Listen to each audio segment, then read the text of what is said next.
درد اور تکلیف کی انتہا پر بھی انسان پازیٹیو نہ سوچے تو پھر کب سوچے؟ اندر ہی اندر کہیں نہ کہیں جب ہم ٹوٹ کر بکھرتے ہیں تو سب سے پہلا خیال ہمارے اندر اللہ کا ہی آتا ہے، مگر ہمیں یہ سمجھ نہیں آ رہا ہوتا کہ اب خود کو سمیٹ کر جوڑنا کیسے ہے اور زندگی کا سفر نئے سرے سے طے کیسے کرنا ہے۔ اس صورت میں قرآن کی آیت آپ کی زندگی میں جڑنا اور سنبھلنا سکھاتی ہے، یا آپ کے اندر پازیٹیوٹی پیدا کرتی ہے۔ ہمت، حوصلہ، عزم اور یقین، یہ سب قرآن سے آتا ہے، اللہ پر یقین رکھنے سے آتا ہے۔ ہم سب انسان ہیں، ہم سب ٹوٹتے ہیں، ہم سب بکھرتے ہیں، مگر ہم میں سے کامیاب وہ ہے جس نے خود کو سمیٹ کر سنبھالا اور اٹھ کھڑا ہوا، کامل یقین اور عزم کے ساتھ۔ اور یاد رکھیے، زندگی کسی کی بھی اتنی آسان نہیں ہوتی۔ پریشانی اور افسردگی ہم میں سے کسی کو بھی ہو سکتی ہے۔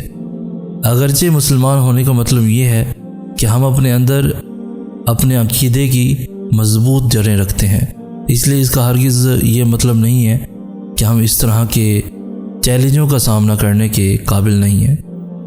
جب ایک شخص ذہنی چیلنجوں کے باوجود اللہ پر پوری طرح سے اعتبار کرتا ہے، اس سے ظاہر ہوتا ہے کہ اس کا ایمان کتنا پرعزم ہے۔ ایسی کون سی چیز ہے جو ہم سب کو ایک دوسرے سے مختلف کر دیتی ہے؟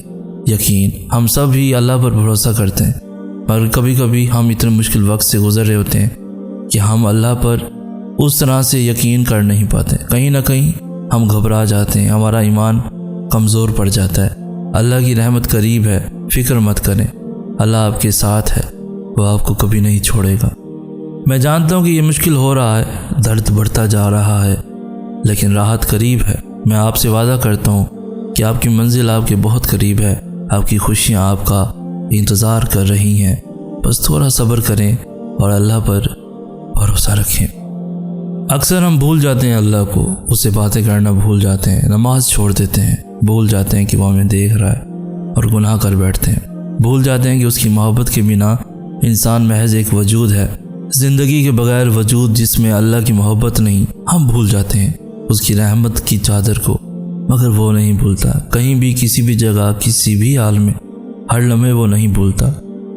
اس کو تمہارے گناہوں سے بھی فرق نہیں پڑتا۔ اگر ایک بار تم اس کی جانب لوٹ جاؤ تو آسمان کی اونچائی جتنے گناہ بھی لے کر اس کے پاس جاؤ نا، تو بھی وہ آنسوؤں کے ایک قطرے سے معاف کر دیتا ہے، سب بھلا دیتا ہے، مگر محبت کرنا نہیں چھوڑتا۔ ایسی محبت کرتا ہے میرا اللہ۔ میں کیا لکھوں اس کی محبت کے بارے میں، مجھے نہیں آتا عام سے خاص کرنا۔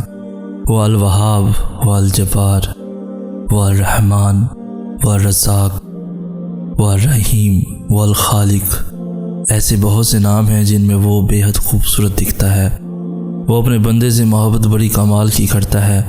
وہ ہم سے محبت کر کے بندے کو سکھاتا ہے عشق کرتے کیسے ہیں، اور جب بندہ سیکھ جاتا ہے تو بندہ اللہ کو ڈھونڈنے کے لیے آسمان میں بھی تلاش کرتا ہے، اللہ سے باتیں کرنے لگ جاتا ہے، پھر وہ آہستہ آہستہ اپنے ہر راز اللہ کے سامنے کھولنے لگ جاتا ہے، اور پھر راتوں سے خوف نہیں آتا، اور پھر دھیرے دھیرے تہجد سے عشق ہو جاتا ہے۔ سب کی زندگی میں دو فیز آتے ہیں۔ پہلا، جب ہم لوگوں پہ ڈیپینڈنٹ ہوتے ہیں، اپنے احساسات میں بھی، اور بدلے میں لوگ بس دکھ ہی دے سکتے ہیں۔ جب ہم اپنا آپ ان سے شیئر کریں اور وہ آپ کو سمجھنے کی بجائے صرف تکلیف دیں۔ تم سمجھتے کیوں نہیں ہو؟ ایسا کچھ بھی نہیں ہے، ایسا صرف تمہیں لگتا ہے، ایسا سوچو گے تو ایسا ہی ہوگا نا۔ رونے سے کیا ہوتا ہے؟ تکلیف کچھ نہیں ہوتی، بس ڈرامے ہیں یہ۔ اور دوسرا فیز، جب ہم اللہ کو اپنا بنا لیتے ہیں، اللہ ہماری زندگی بن جاتا ہے، سب باتیں، خوشی، غم، رونا، ہر چیز اسی کو بتانے لگتے ہیں، تب ہماری باتیں لوگوں سے اللہ تک پہنچ جاتی ہیں، کیونکہ وہی تو ہے ایک جو سنتا ہے خاموشی سے۔ اللہ ہے نا، کہنے تو جو سب کہتے ہیں، اللہ کو تو پتہ ہے نا سب، خیر ہے، اللہ جانتا ہے، اللہ آپ کو پتہ ہے لوگ کیا کہتے ہیں، اللہ آپ کو پتہ ہے آج میں اداس ہوں، اللہ جی آج میں بہت خوش ہوں۔ جانتے ہو مجھے اللہ سے کیوں محبت ہے؟ کیونکہ میں گنہگار ہوں، اور وہ پھر بھی مجھے دینے سے نہیں تھکتا۔ میں تھوڑا سا رو لوں، تھوڑا سا صبر کر لوں، وہ انہیں ضائع نہیں ہونے دیتا، وہ قبول کر لیتا ہے۔ میں جتنا بڑا گناہ کر لوں، وہ میری معافی پر مجھے معاف کر دیتا ہے اور میں نے صرف اور صرف اللہ کو اپنا بنایا۔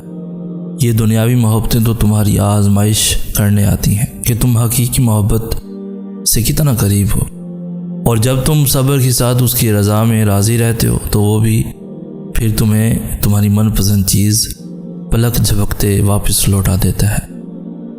اور یہ جو تم بار بار ہر کسی کے سامنے صبر اور ضبط کا واویلا کر رہے ہو، تو بتاؤ ذرا، کیا تمہارا صبر زیادہ ہے یا پھر صبر ایوب علیہ السلام؟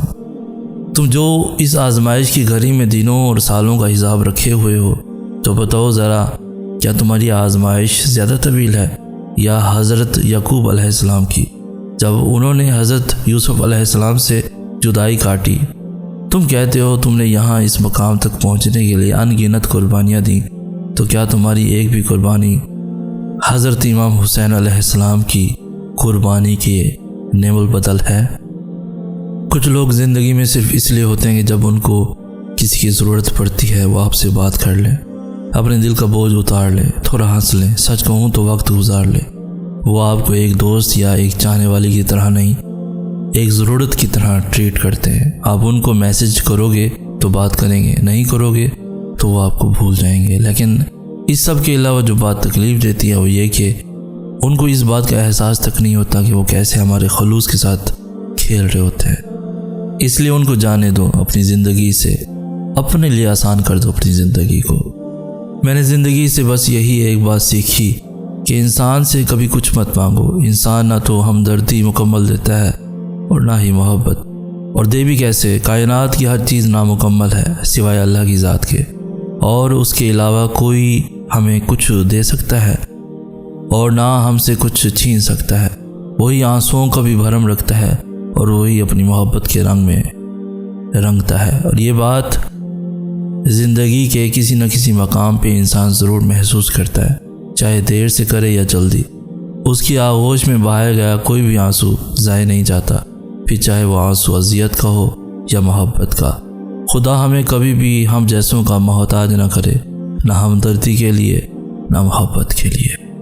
جب انسان ڈپریشن کا شکار ہوتا ہے تو اپنی زندگی سے بیزار ہونے لگتا ہے، وہ اپنے آپ کو حقیر جاننے لگتا ہے، وہ سمجھتا ہے دنیا میں کوئی چیز اس کے لیے نہیں ہے، اپنے اندر بے اعتمادی پیدا کر لیتا ہے، افسردہ ہونے لگتا ہے، بلا وجہ کی فکر میں گم رہتا ہے، لوگوں سے الگ رہنا شروع کر دیتا ہے، علیحدگی پسند ہو جاتا ہے، اور پھر دیکھنے میں بیمار نظر آتا ہے، کبھی سر درد تو کبھی کمر درد، بالوں کا گرنا، تیزابیت اور پتہ نہیں کیسی کیسی بیماریوں میں خود کو ڈھال لیتا ہے، اور پھر اپنے آپ کو ختم کرنے کے بارے میں ہی سوچتے رہتا ہے۔ انسان جب ڈپریشن میں یہ سب برداشت کر رہا ہوتا ہے تو آس پاس کے لوگوں کو خبر ہی نہیں ہوتی کہ وہ کس پریشانی اور تکلیف سے گزر رہا ہے۔ ہم ہمیشہ سوچتے ہیں کہ سامنے والے شخص نے ہمارے ساتھ برا کیا ہے، اس لیے ہم اسے معاف نہیں کر پاتے، حالانکہ در حقیقت ہم خود کو معاف نہیں کر پاتے۔ ہم ہر چیز کی سزا خود کو دیتے ہیں، پھر زندگی مشکل لگنے لگتی ہے۔ کسی کو بھی نہیں، بس خود کو معاف کرنا سیکھو، خود کو سزا دینا بند کر دو۔ جب تک خود کو معاف نہیں کرو گے تب تک غم سے آزاد نہیں ہو پاؤ گے، اس لیے خود پہ رحم کرو۔